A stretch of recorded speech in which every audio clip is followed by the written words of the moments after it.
Yo, j'espère que tu vas bien aujourd'hui. Nouvelle vidéo concernant Batman parce que je pense qu'il serait peut-être temps que je parle justement de ce film, de ce projet qui sort là dans quelques jours dans nos salles de cinéma. The Batman, alors c'est sans nul doute, je pense, je prends pas trop de risques en disant ça, c'est peut-être l'un des films les plus attendus de cette année 2022, l'un des films de super-héros les plus attendus de 2022, l'un des films d'ici les plus attendus de 2022, et pour le coup, DC Comics en 2022, ils sont en place.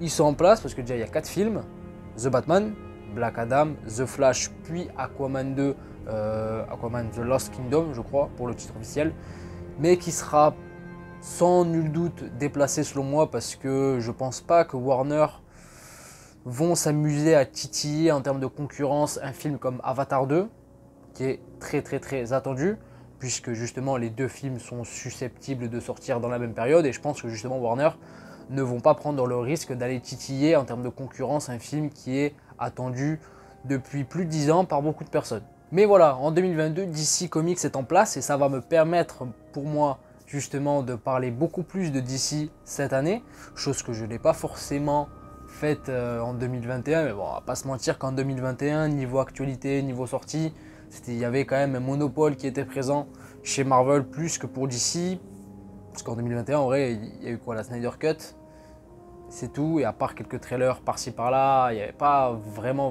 grand chose à se mettre sous la dent. Bref, 2022, c'est le renouveau de DC, du moins je l'espère, avec pas mal de projets qui sont plus ou moins alléchants selon moi de manière personnelle, mais on aura l'occasion d'en reparler. Bref, je commence à m'éparpiller. Il est temps de parler de The Batman. Alors dans cette vidéo, je sais pas quel titre elle aura pour l'instant, mais je vais justement parler du film, parler des attentes qu'il y a de manière générale, sans doute, mais surtout parler de mes attentes à moi, parler des craintes aussi que j'ai personnellement autour du film, et puis parler aussi voilà, de tout ce qui se passe autour du film, de manière générale, les acteurs, bref, tout simplement. Pour le coup, je vais d'abord parler de Robert Pattinson. Je pense que c'est bien de commencer par lui. Robert Pattinson a été annoncé dans le rôle de Batman en 2019, et dès son annonce, il s'est fait allumer. Il s'est fait allumer par un bon nombre de personnes, en majeure partie à cause, on va dire, de son rôle dans la saga Twilight de l'époque.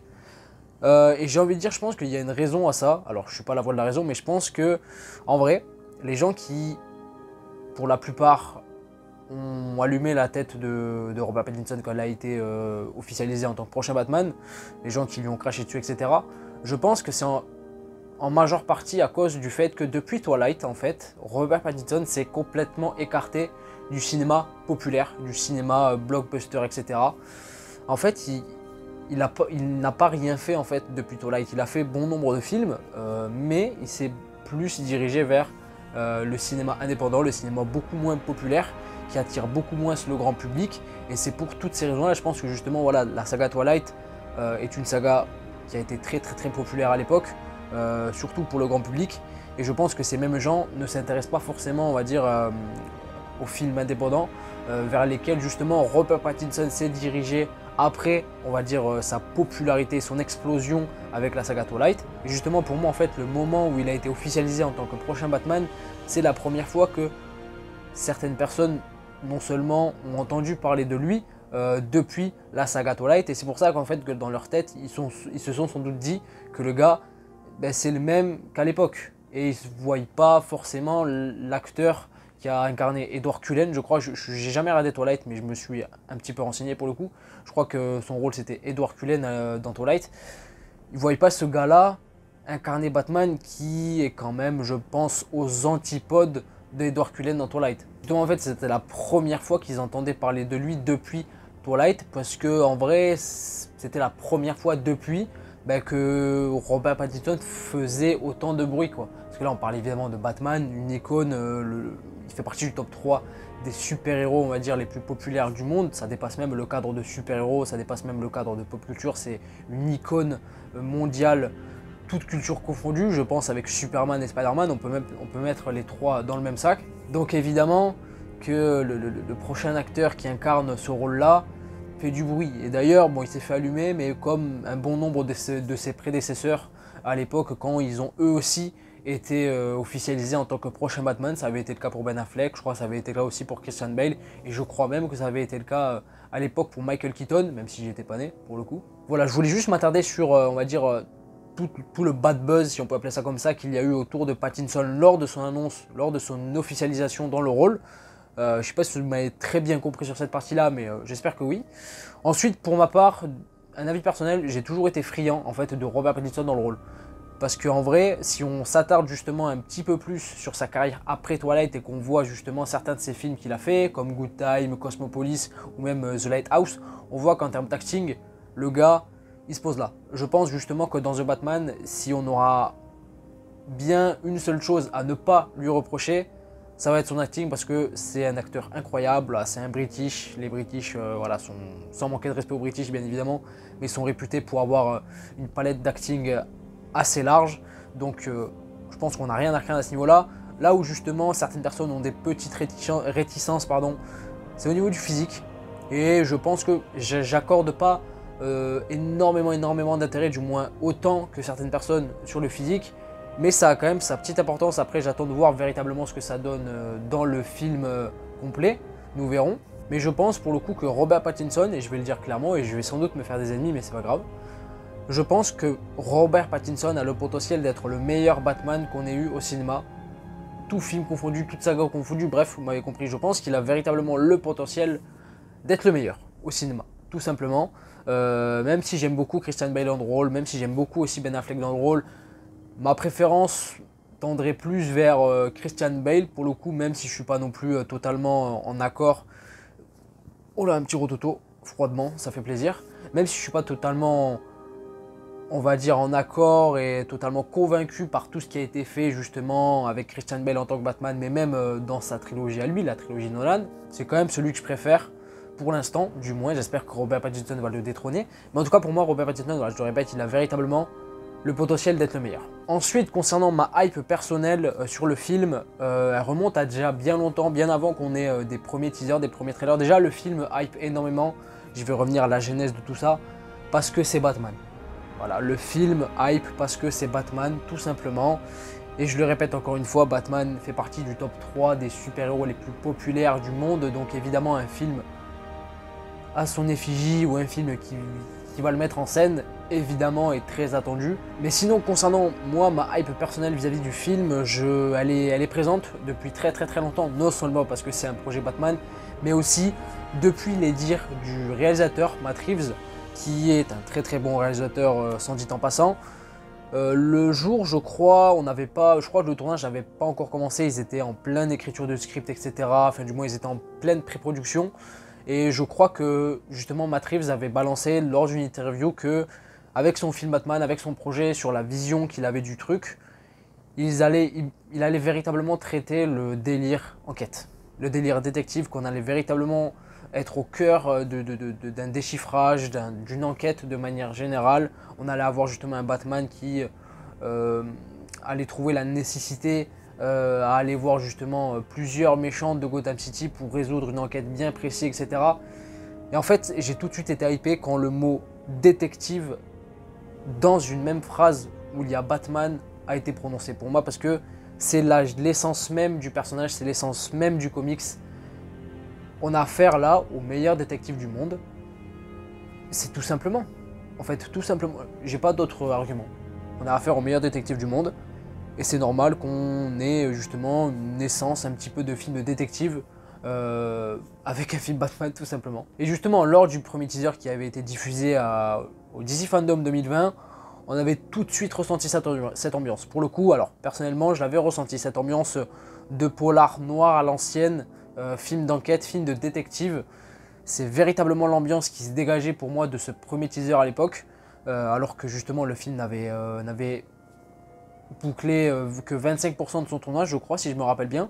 Donc c'est véritablement la chose qui m'a véritablement frappé dès le départ avec le teaser. Outre la réalisation, outre la photographie qui a l'air irréprochable pour moi, ça colle véritablement à l'ambiance de Batman et à l'œuvre même de Batman. Franchement, ce film-là a le potentiel d'être le film Batman ultime, le film Batman décisif, cultissime, pour ma part. Parce que en vrai, je vais sans doute pas me faire beaucoup d'amis avec cette vidéo, mais c'est pas grave. pour moi, alors j'ai aimé, on va dire, la plupart des films Batman, enfin du moins surtout la trilogie Nolan et les 2 premiers de Tim Burton.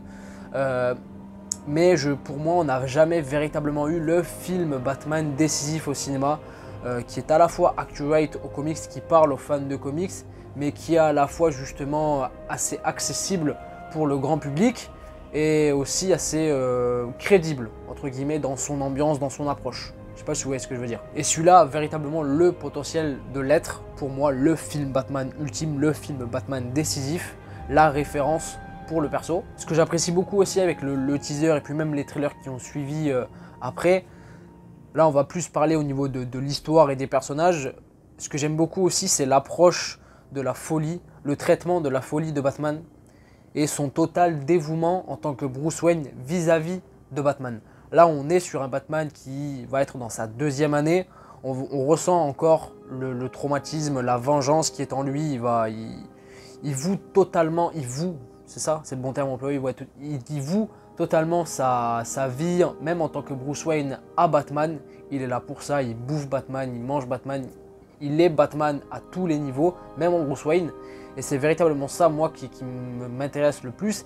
C'est quelque chose qui avait déjà été traité dans la trilogie Nolan, pour le coup. Là, on n'est pas dans l'originalité, entre guillemets, à voir à quel point ça va être traité et à quel degré ça va être mis en avant. Mais ça va être mis en avant et moi ça me hype énormément, mais aussi justement traiter justement la folie et le côté sociopathe du perso, non seulement vis-à-vis de lui-même, mais aussi vis-à-vis des proches qui l'entourent, que ce soit Alfred, Gordon, Catwoman. J'ai hâte aussi de voir les relations qu'il va entretenir entre ces 3 personnages, mais aussi aux yeux des habitants de Gotham, aux yeux des pauvres innocents, en fait, voir la réputation qu'il va avoir au sein de Gotham City. On se doute, enfin du moins on arrive à, si on analyse bien les trailers, il a quand même une certaine réputation, bien évidemment, puisque c'est la 2e année en tant que Batman où il existe justement. Il y a quelques secondes justement je disais que la relation entre Alfred, Catwoman et puis même Commissaire Gordon m'intéressait vraiment dans le film. Et au niveau de ces 3 personnages là, Alfred qui est incarné par Andy Serkis, on a aussi Catwoman qui est incarné par Zoe Kravitz, puis Commissaire Gordon qui est incarné par Jeffrey Wright. Là, je pense qu'on est sur véritablement des personnages clés de Batman et de son univers. Et j'espère vraiment que pour moi, Andy Serkis a véritablement encore une fois le potentiel d'être le meilleur Alfred au cinéma, même si j'aime beaucoup celui de Michael Caine dans la trilogie de Christopher Nolan, et même si j'aime beaucoup, mine de rien, mais on l'a très peu mis en avant, l'Alfred de Jeremy Irons dans le Snyderverse.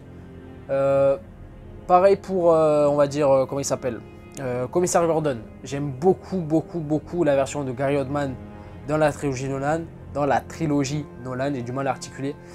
Pour le coup, je pense que sur ce personnage-là, ça va être compliqué de faire mieux parce qu'il était vraiment excellent pour moi et puis même la relation qu'il entretenait justement avec Oldman était presque parfaite pour moi après avoir justement cette relation dans ce film-là, dans cette itération, dans cette vision.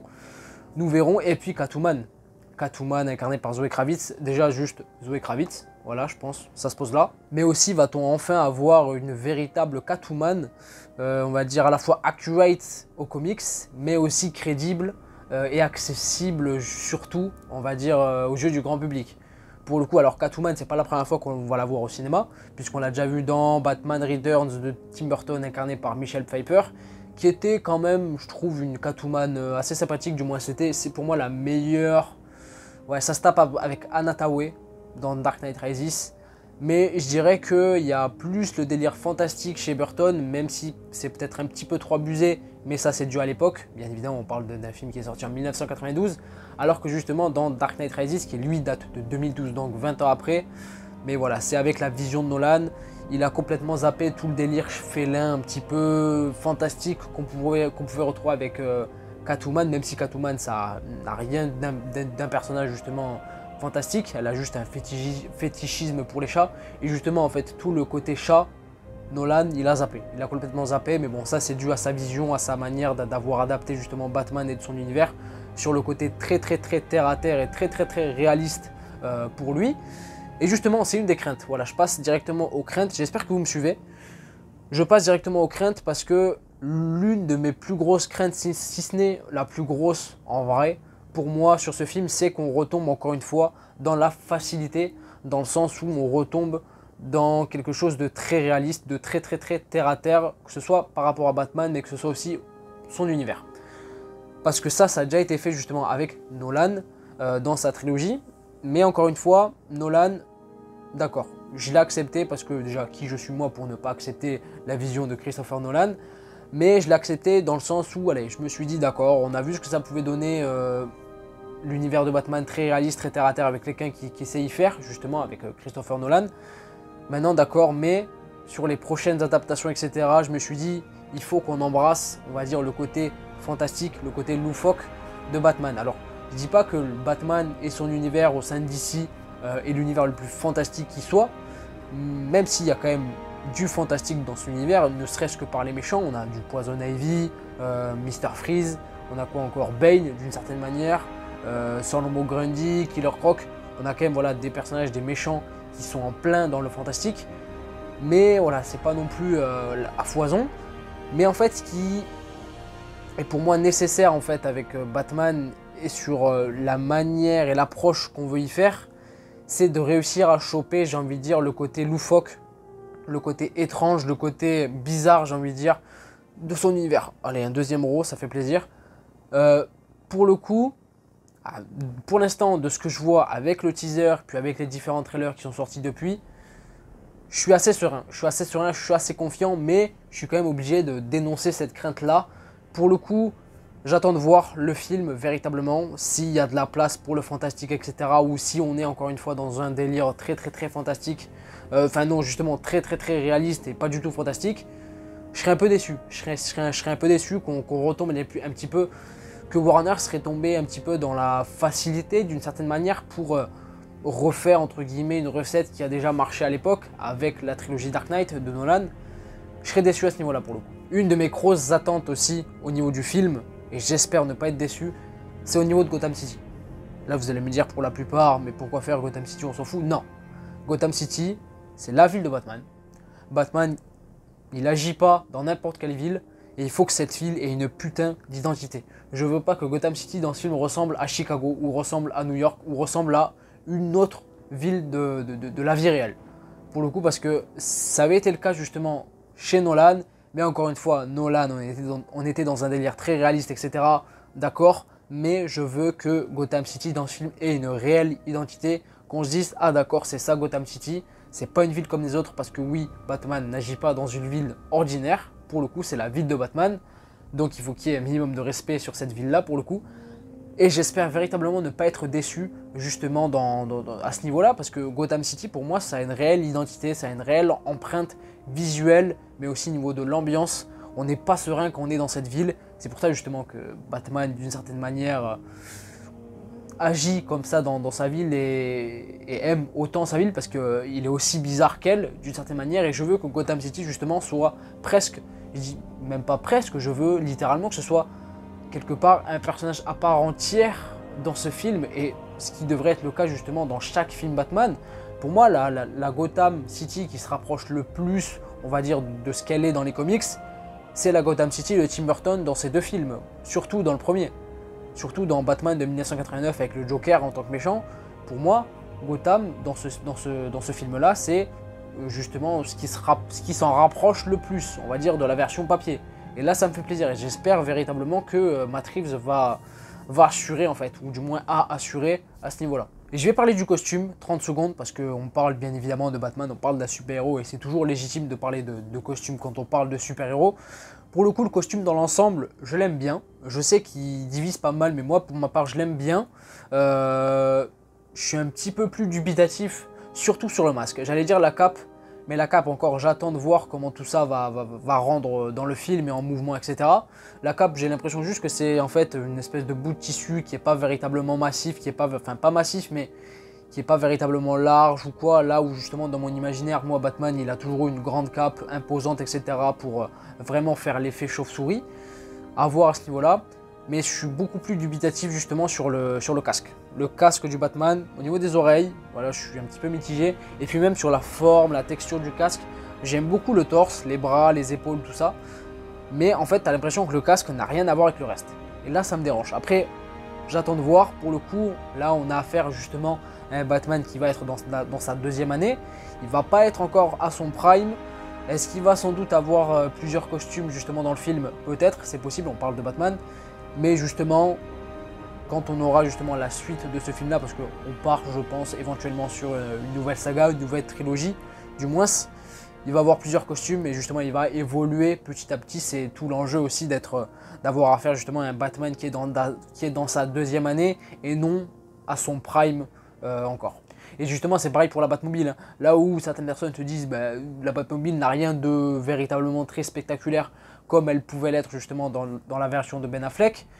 Là voilà, c'est une Batmobile qui a l'air d'être fait à la main avec tout ce qu'il a pu trouver chez lui je pense, avant de véritablement évoluer et de step up, que ce soit en termes de costume pour le coup, mais que ce soit aussi en termes de gadgets, d'équipements et pour le coup aussi de Batmobile. Voilà, je pense que j'ai tout dit concernant ce projet. Je pense que vous l'avez compris, je suis très impatient, impatient de voir ce film. Je suis hypé de fou malade et ça me fait très plaisir justement que ce film sorte incessamment sous peu. Pour le coup, faites-moi part un petit peu de vous, de vos avis, de vos attentes, de vos craintes, de vos théories aussi du film si vous en avez. Et puis voilà, je pense que j'ai terminé la vidéo, j'ai dit tout ce que j'avais à dire. J'espère que ça vous a plu, n'hésitez pas à vous abonner, ça me ferait extrêmement plaisir, n'hésitez pas à liker. Voilà, vous connaissez, c'est classique. Et puis moi je vous dis tout simplement à dans quelques heures, à dans quelques jours, justement pour la critique du film et dans aussi plusieurs vidéos pour parler de diverses choses. Voilà, c'était Zino, je vous dis à la prochaine.